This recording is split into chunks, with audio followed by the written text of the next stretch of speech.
আজকে ১৯০০ টাকায় এত সুন্দর সুন্দর বড় নকশি কাঁথা দেখাবো, আপনারা চোখেই ফেরাতে পারবেন না, কথা দিলাম। এই ভিডিওতে যে নকশি কাঁথাগুলো দেখতে পাচ্ছেন এগুলোকে আমরা জামালপুরি নকশি কাঁথা বলে থাকি। এই কাঁথাগুলোতে প্রায় ২০% মতো ব্লক প্রিন্ট থাকে, ৮০% হাতের কাজ করা থাকে। অনেক বেশি ট্রেডিশনাল এই নকশি কাঁথাগুলো। এই কাঁথাগুলোর সাইজও কিন্তু বেশ বড়, সাইজ হলো প্রায় 7 বাই 8 ফিট। 3জন খুব ভালোভাবে ইউজ করা যাবে। প্রত্যেকটা কাঁথায় কিন্তু ব্যাক পার্টে সেম কালার কাপড় দিয়ে জয়েন করে দেওয়া থাকবে।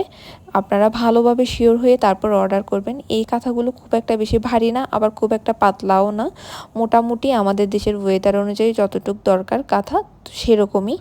ব্লক প্রিন্ট বাদে যেই হাতের কাজ করা আছে সেগুলো সুতি সুতা দিয়ে কাজ করা, খুব সুন্দর করে কালারফুল সুতা দিয়ে প্রত্যেকটাতে কাজ করা আছে। আর অনেকগুলাই আছে সাদা সুতা দিয়ে কাজ করা। যার যেটা ভালো লাগবে কয়েকটা স্ক্রিনশট নিয়ে আমাদের পেজে বা হোয়াটসঅ্যাপে মেসেজ করবেন অর্ডারের জন্য। এই কাঁথাগুলো ছাড়াও আমাদের পেজে কিন্তু আরও বেশ বিভিন্ন ধরনের নকশি কাঁথা আছে। প্রাইস অনুযায়ী কোয়ালিটি হবে, আমাদের কাছে কম প্রাইসের নকশি কাঁথাও হবে, আবার হাই কোয়ালিটির হাই রেঞ্জের নকশি কাঁথাও হবে। প্রাইস অনুযায়ী কোয়ালিটি ডিপেন্ড করবে, এইটা অবশ্যই অবশ্যই আপনারা মাথায় রাখবেন। অনেকেই এটা বুঝে না, ১১০০ টাকা দামের কাঁথা এবং ৩০০০ টাকা দামের কাঁথা কখনোই এক হবে না, কোয়ালিটি অবশ্যই তফাৎ থাকবে। তাই এই ভিডিওতেই এই কথাটা বলে রাখলাম। এবার একটু কালার টেক্সচারের বিষয়ে বলে রাখি। এগুলো যেহেতু কটন কাপড়ে বানানো নকশি কাঁথা, তাই প্রথম ৩ থেকে ৪ ওয়াশে অবশ্যই হালকা কালার বা কাপড়ের রস যাবেই। এটা অনেক স্বাভাবিক একটা ব্যাপার। যখন আপনারা নতুন সালোয়ার কিনেন ওয়াশ করার ক্ষেত্রে খেয়াল করবেন গাঢ় কালার থেকে কিন্তু কালার যাবে।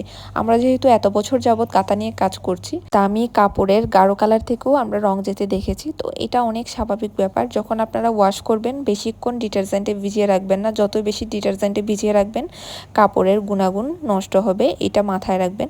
আর যখন আপনারা ওয়াশ করে রোদে দিবেন অবশ্যই ব্যাক সাইডটা দিয়েই শুকাতে দিবেন, উপরের সাইডটা যাতে রোদ কম লাগে সেটা খেয়াল রাখবেন, কারণ সুতার কালার জ্বলে যাবে সেক্ষেত্রে। যে কোনো কটন কাপড়ের ক্ষেত্রেই এটা আমরা সাজেস্ট করি। আর এগুলো তো সুতার কাজ করা, একটু বেশি দিন যত্ন করে রাখতে পারলে এই কাঁথা আজীবন কিছু হবে না। আপনারা বিভিন্ন ওয়েতে এই কাঁথা ইউজ করতে পারবেন, শুধুমাত্র যত্নের দিকটা খেয়াল রাখতে হবে। আমাদের পেজে অর্ডার করার সিস্টেম হলো ডেলিভারি চার্জ অ্যাডভান্স করে অর্ডার কনফার্ম করতে হবে। অর্ডার কনফার্ম করার 3 থেকে 4 দিনের মধ্যে হোম ডেলিভারি পেয়ে যাবেন সারা বাংলাদেশ জুড়ে। ধন্যবাদ।